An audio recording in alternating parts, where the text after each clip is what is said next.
Do you remember the sound of chalk on pavement? The echo of laughter down the street as someone yelled, "You're it." The thrill of running barefoot through summer grass or hopping across chalk-drawn squares with a small stone in your hand. Those moments defined childhood. They were simple, unplanned, and full of joy. Today, we're taking a long, heartfelt journey back to those times, to the games that made growing up magical. We'll revisit the classics: hopscotch, tag, jump rope, Simon Says, and hide and seek. Each one carried lessons, laughter, and lasting memories. No screens, no downloads, just imagination, a bit of space, and a few friends. So get comfortable, and let's rewind time. Back to the playground, the schoolyard, the backyard, and the neighborhood street. This is nostalgic childhood games that made growing up fun. 1. Hopscotch. Hopscotch, a game of chalk, stones, and balance. Almost everyone played it at least once. It looked simple, but somehow it felt magical. Historians say hopscotch goes back thousands of years, all the way to ancient Rome. Roman soldiers supposedly used similar patterns on the ground to train their endurance and balance during drills. Over centuries, it evolved into a children's game, spreading through Europe, Asia, and beyond. By the early 1900s, hopscotch was a playground classic. You'd find chalked grids on every school pavement, drawn by eager hands during recess. The rules were easy. Draw a series of numbered boxes, toss a marker, maybe a stone or a beanbag, and hop your way through the course, skipping the box with the marker. It tested your balance, focus, and patience. In different parts of the world, it took on new names. In France, it was morel. In India, stapu or kith-kith. In Latin America, rayuela. And in the UK or Australia, simply scotch hop. Children improvised their own versions: longer grids, spirals, added obstacles. Some made rules about hopping backwards or spinning before the next turn. And there was always debate over who went first or whether your stone touched the line. If you played it, you can probably still remember the white chalk dust on your knees, the sound of sneakers scraping the pavement, and that feeling of pure victory when you made it to the end without falling. Hopscotch wasn't just a game. It was art, balance, and math disguised as play. It taught rhythm, movement, and patience, and it made ordinary sidewalks feel like playgrounds of imagination. 2. Tag, possibly the simplest game ever created, and yet one of the most exciting. All you needed were friends and space to run. Someone was it. Everyone else had to escape. When it tagged you, you became the chaser. The roots of tag go so far back that historians can't even pinpoint where it started. Versions of tag appear in every culture, proof that the thrill of being chased and the joy of running away are universal. And then came the endless variations. Freeze tag, where you stopped like a statue until someone freed you. Shadow tag, where you tagged by stepping on someone's shadow. Flashlight tag, played in the dark. TV tag, where you could shout a TV show name to become safe.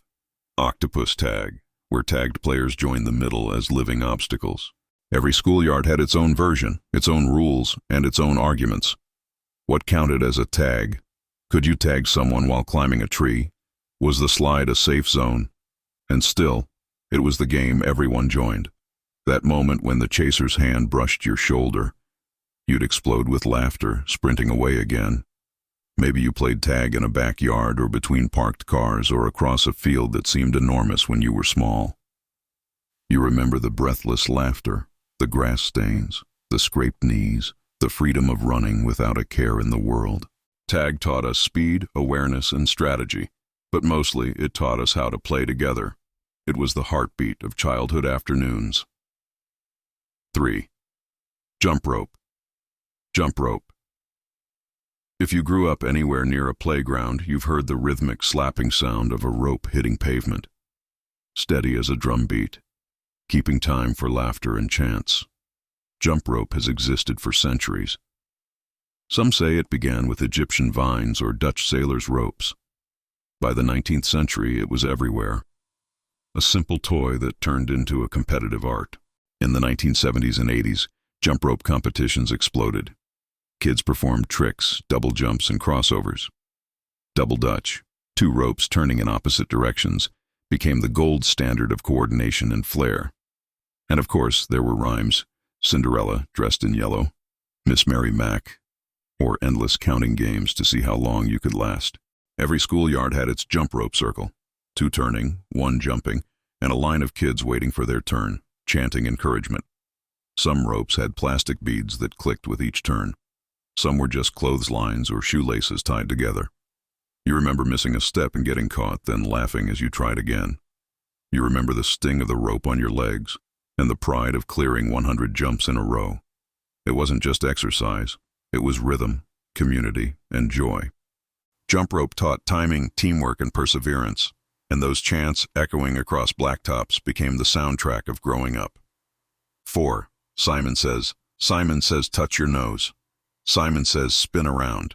Now jump. Oh, you're out. Simon didn't say. Simon Says was the game of focus, a battle of attention and trickery. It looked easy until someone slipped, obeying a command without the magic phrase. The idea goes back centuries, with variations found in many countries, like Jacques Sadi in France or O Raimundo in Brazil. Its genius lies in simplicity. Listen carefully, react quickly, and never let your guard down. Kids everywhere played Simon Says in classrooms, at birthday parties, and on rainy days indoors.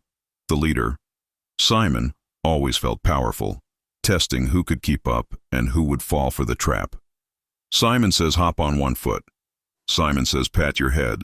Simon Says spin twice. Touch your toes. And there go half the players. It wasn't just a game.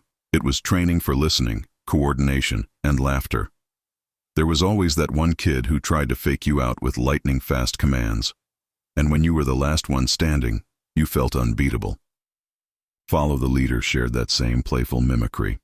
It turned ordinary walks into adventures, climbing, crawling, jumping, making silly gestures. One person led, the others copied. It was like being part of a moving story, one you created together with laughter and imagination. Both games taught us awareness, patience, and the art of paying attention. Valuable lessons disguised as fun. 5. Hide and seek, the ultimate childhood adventure. A game that mixed mystery, fear, and excitement into one perfect moment. The seeker counts. Everyone hides. And the world goes quiet, except for hearts pounding behind bushes, curtains, or closets. Hide and seek is ancient. Variations of it exist in cultures across the globe, from Asia to Europe to Africa. It's one of those instincts we never outgrow. The thrill of hiding, the suspense of being found. Every child had their favorite hiding spots. Behind the couch, under the bed, behind the shed in the backyard. And there was always that one kid who disappeared for so long, everyone forgot they were still hiding. Sometimes there was a base, a tree, a pole, a wall, where you could race to safety before being tagged. Other times, the seeker's voice echoing, "Ready or not, here I come," was enough to make your pulse race. At night, the game became something else entirely. Hide and seek in the dark or flashlight tag. Whispers in the shadows, footsteps on the grass, the glow of a flashlight beam sweeping across the yard. When it passed over you, you'd hold your breath, trying not to move. The tension, the laughter, the relief when you finally dashed back to base. It's hard to describe, but impossible to forget. Hide and seek wasn't just about hiding. It was about trust, patience, courage, and friendship. It taught you how to wait, how to think, how to imagine yourself invisible. And even now that phrase, "ready or not," brings a flood of childhood memories. 6. Bonus childhood favorites. No childhood collection is complete without a few extras. There were so many games, each with their own magic.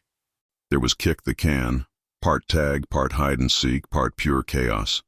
Someone guarded a can in the middle of the street while everyone else hid. If someone managed to sneak up and kick the can, all captured players were freed. It was freedom, rebellion, and teamwork rolled into one. There was Red Rover, where 2 lines of kids faced each other shouting, Red Rover, send Billy right over." Billy would run at full speed trying to break the human chain. If he broke through, he won. If not, he joined the other side. It was part strength, part daring, part sheer determination. Then came marbles. small glass spheres that seemed to hold worlds inside. Kids traded them, hoarded them, battled with them, and bragged about their favorites. Everyone had that one special marble they never risked losing. And who could forget Foursquare, Mother May One, statues, or Chinese jump rope? Each one required imagination, community, and that endless childhood energy that seemed to never run out.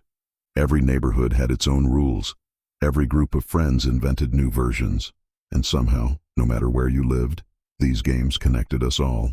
As we reach the end of this trip down memory lane, it's worth pausing to ask, what made these games so special? They weren't expensive. They didn't need screens or technology. They needed only imagination, a patch of space, and a few willing friends. Hopscotch taught us balance. Tag taught us courage. Jump rope taught rhythm and endurance. Simon Says taught focus. Hide and seek taught patience and daring. But beyond that, they taught us connection. They gave us community, laughter, teamwork, and the beautiful chaos of growing up. They shaped who we were before life got complicated. These games reminded us how to play, how to create our own worlds from nothing but air and laughter. Maybe it's time to bring some of that magic back. Draw a hopscotch grid with your kids. Play tag in the yard. Hide and seek in the house. Or just tell the stories. Keep the tradition alive. Because growing up may be inevitable, but growing old is optional. Thank you for joining me on this nostalgic journey. If these memories brought a smile to your face, share this moment with someone who played these games too.